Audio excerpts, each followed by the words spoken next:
We'll talk to Dave Flemming, one of the many great voices of the San Francisco Giants and college football, of course, and golf. You can name the list, college basketball. Flem, where have you been? We missed you, man. We missed you. What's going on?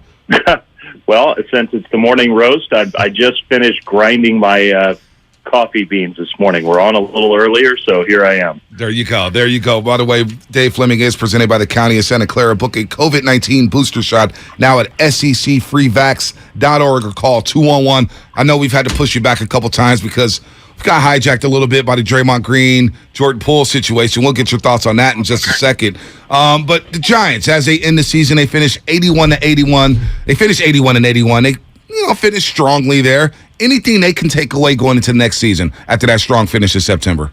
Sure, I think so. I mean, I think number one, they evaluated some young guys who performed down the stretch. And so it gives you a better sense of, okay, can David VR help us in a certain role? Can Cole Waits help us? Joey Bart, what was his progress at the end of the year? Not that they had a flood of younger players, but you get a chance to see some of them. And I think that's always helpful. I think one thing that it proved is this team is not into the idea of tanking at all. And that's not what they're going to do, even though, this year probably emphasizes more than ever how much ground they have to make up against the Dodgers. Now, you could also look at the season, like they don't have as much ground to make up against almost everybody else. Even though so many things went wrong this year, it was the Dodgers that really emphasized the disappointment of this year. So even though this year kind of reminded us all of that gap, I still think the Giants are committed to being as good as they can be in the meantime while they try to structurally set things up so they can really go toe-to-toe with that team year after year. Yeah, and quietly it felt like a lot of their, minor league players started to really play well in the final month of the year, and so there's a lot of guys trending in the upward area. So I'm looking at it this way, like everybody, Farhan, he runs the Giants. And then they lose Scott Harris as the GM, and he felt like an afterthought, I think, for most fans because of the way we talk about Farhan as a whole when it comes to the media. They bring in this new guy, Pete Patella. I don't know much about him. I mean, I can't quantify what his impact was with the Astros, what he'll do here. So you tell me, what's his impact going to be with the Giants, and who is he? Yeah, I can't say I know him personally very well. I've met him, I guess, once or twice, probably being down there in Houston, but I don't know him personally very well. What I do know is that quietly, the Dodgers get all the credit for it, deservedly. The Yankees, maybe Cleveland, San Diego in their own way. They trade them all away, but they develop a lot of talent.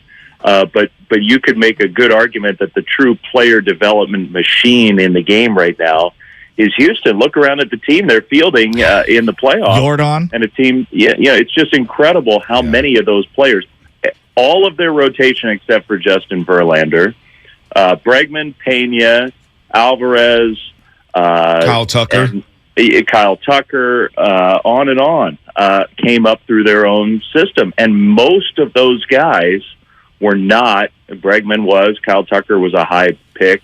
Most of those players were not like big, high-round draft picks or bonus kids or whatever.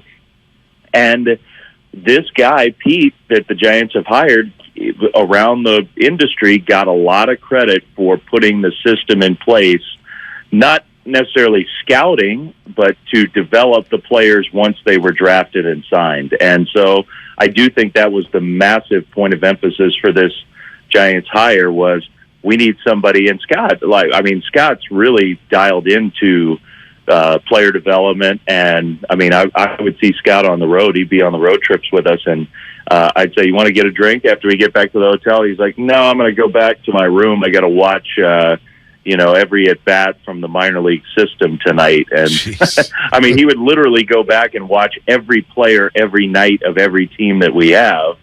And so it's not that Scott wasn't emphasizing it, and Scott will be missed, but I think that was the point of emphasis for this hire was get somebody in here who's got a great experience at setting up that development system, maybe some new ideas about how to maximize the talent you already have.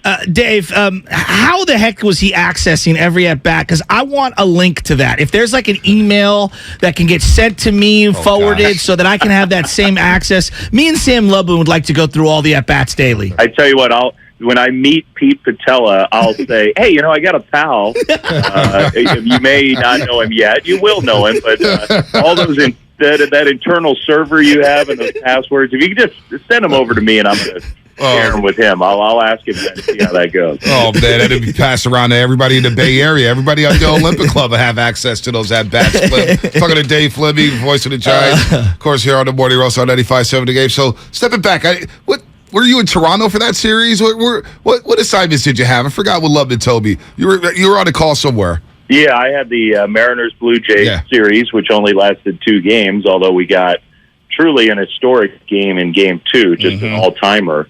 So it was super fun to be there for that. It was agonizing to see the Blue Jays and their fans suffer in real time, but it was also thrilling to see an incredible, the Mariners have suffered more than probably any franchise or fan base over the last couple decades. So it was really cool to see, and enjoyed being up there in Toronto. Now it's back to, at least for a couple weeks, back to college football. So that was my baseball playoffs. Now I'm off until I am going to be at the World Series this year and do the international feed broadcast. Oh, nice. The telecast that goes to, if you all happen to be hanging out in Sydney, Australia, or for the World Series, or London or something like that, you can put me on. But I'm off of baseball for a couple weeks until then. That's nice. And the Mariners, of course, come back, as you mentioned, in that Toronto game. And did they blow Game 1 against the Astros in dramatic fashion? The Astros driving 4 runs in the bottom of the ninth. So what's been your biggest takeaway so far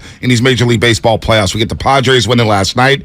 Braves even up their series yesterday against the Phillies. You got the Yankees up 1-0 on the Guardians. Game 2 tonight. Shane Bieber on the mound for Cleveland. What's your big takeaway? Yeah, are you rooting for Aaron Judge to lose in horrific fashion so that he has to get out? I'm not rooting for that, because I do think what he did this year was so special, and I'd hate for it to end where Yankees fans and he had a bad taste in. It's sort of the pain that the Giants felt last year. Like you have this incredible year where all this stuff is so fun, and then if you lose at the end, you just hope that the memory of how special the year was lasts longer than that bad taste. So I'm not rooting against Aaron Judge, although I do see your point. Maybe I need to reconsider. I have to say that the Dodgers-Padres series is a lot more compelling than most people probably thought it would. And I think you all probably had an inkling of that just because of how many times we saw the Padres down the stretch. And I thought how tough they looked. I mean, I thought the Padres looked like a team that had gotten its act together after a long time of struggling. I thought at the end the Padres looked equipped to make a little run. So they're going to put a little pressure on the Dodgers here, which will be fun to see. I think, to me, one of the main things of the playoffs is, even though starting pitching gets so de-emphasized in the regular season by innings caps and injuries and load maintenance and all this stuff, when it comes to playoff time, if you can hand the ball to Luis Castillo and he throws 100 for 8 innings with incredible movement, you win. And so I do think that it's a lesson in team building of how the regular season can be different from the postseason. And frankly, it's what makes the Dodgers, to me, look a little more vulnerable than I thought they would look. They are a true juggernaut right now. And yet, because at the end of the year, Kershaw was good, not great. Tyler Anderson was good, not great. Walker Buehler's not there. It's like, I know how good they are, but when you got to match up, like let's say Joe Musgrove goes out and pitches another great game against them, if their guy isn't ready to match up with that, they could be in trouble. Yeah. And so I think these short series, the emphasis on that stud or two that you have is so acute. I mean, this is why I want to bring Rodon back, because he's such a stud. And you go Webb, Rodon, maybe Harrison down the line. It would be a formidable matchup for anyone in a short series.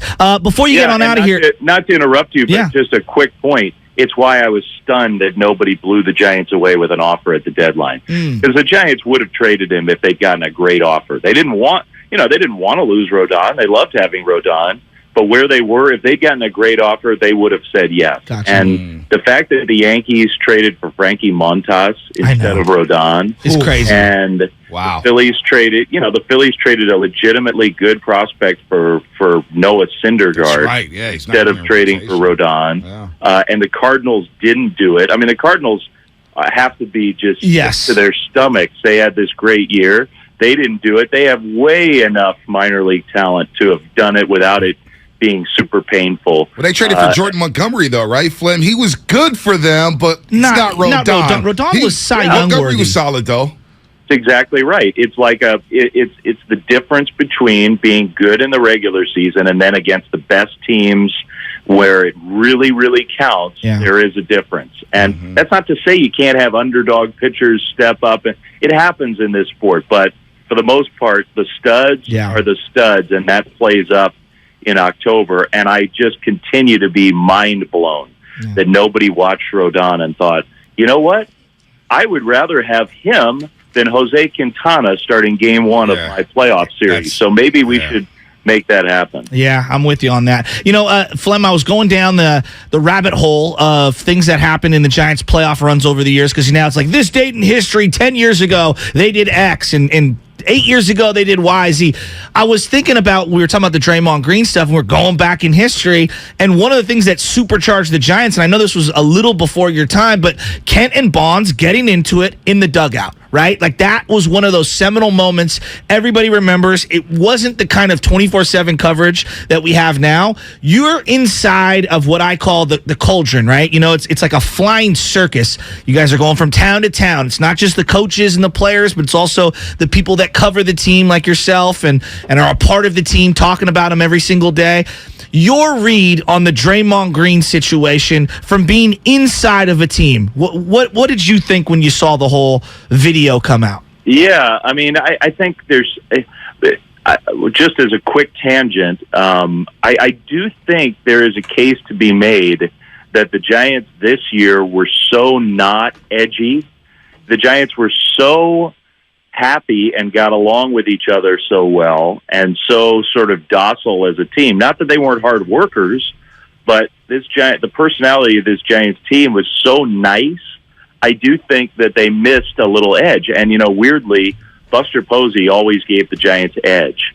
And you don't see that when you see Buster at the microphone or after a game talking to Amy G or whatever. But Buster is an edgy athlete and was holding everybody accountable for years to a certain standard. And I do think the Giants missed that competitive edge that he brought this year more than I thought they would. That's not pointing the finger at anybody else. You can't just invent that in your personality. But I think the point you make about Kent and Bonds, like sometimes some edginess is a good thing for a team. You know, keeps everybody from feeling real comfortable, maybe in a good way. But the Draymond thing is too, you know, he just went too far. And I know they're trying to handle this year and get everybody to move on, and a lot of that is up to Jordan Poole, and more power to him if Poole decides to forgive and say, yeah, I can work alongside this guy. But my gut would tell me after something like that happens that you can't ever fully look at that player the same way. How does that play out? How does that play out in the downtime, like the flights and the hotels and stuff when you're walking around? Do the other people around, when there's two guys that don't get along, do other people feel that? Yeah, I think you do feel that. Now, you also can separate, even on a plane, even though in the hotel, you know, a team. Now, you don't necessarily want your team to be separated into like factions, but you can. There's enough space to where on a team plane in a team travel context, even in a locker room, NBA is smaller roster than baseball, but even in a locker room, if you really have a problem with somebody, you can mostly avoid that player. Right. But I think it's more an issue of like in the big moments of you know, the game action, whether some trust gets eroded to where a player that you trusted 100% for years and years and was an absolute critical piece to a dynasty whether that trust, even from the very top levels, coach, star player, is gone, and how that impacts your team. Now, maybe they can get past it, but gosh, watching that video, hard to see how they totally would. I mean, it's hard not to believe it's the beginning of the end for Draymond, which is hard for me to say, because I just have loved the guy as a player, and I think he's way more important to the Warriors' success than anybody outside of the Bay Area has acknowledged over all these years. Well said, Flem. I couldn't have said it better. I mean, it does have a last dance type of feel for Draymond Green, with all the contracts coming up with Andrew Wiggins and Jordan Poole, as you mentioned. And, of course, Draymond, he has a player option for next year, but he wants to get paid and wants a new multi-year deal. So, yeah, we all seen the punch. Every time I see it, I go, damn, you kind of cringe, because it just wasn't in the old right head. I was one with some heat on it. So we'll see what happens with the Golden State Warriors this year. But good catching up with you. Good luck with the International World Series. Maybe we'll catch up with you then, see who's in the World Series. Hopefully it's not the Dodgers. Maybe the pesky Padres do have something to say about that. Flem, always good talking to you, brother. Even one of my daughters last night, we were sitting here eating a late dinner after their volleyball game, and we were watching the end of that, or watching the post game, I guess, and even one of my daughters said, it's a really fun playoffs this year, even though the Giants aren't in it. And I think it is. It's a lot of cool teams and some new teams. And so I hope Did you have goose for dinner? I'm enjoying it. Did you have goose? Did you have goose? I couldn't believe some people were calling it a duck. I'm like, look, I'm no outdoorsman, but come on, man. Come on. I know what a duck looks like. That ain't a duck. I guess they're calling it a speckle belly or something like that. Somebody on our text line told us that this morning. Come on, guys. It's not a goose. It's not a duck. It's a speckle belly. I was like, I've never heard of that before. And I watch a lot of cartoons now with my daughter, so I've never heard that one. This show tackles the important issues. It does. Absolutely. It always does, Flip. Thanks, always. buddy. Thanks, man. We'll talk to you soon, Flip. Talk to you soon. All right, Flip. Dave Fleming, presented by the County of Santa Clara. Book a COVID-19 booster shot now at secfreevax.org or call 211 Fleming. Always really good. And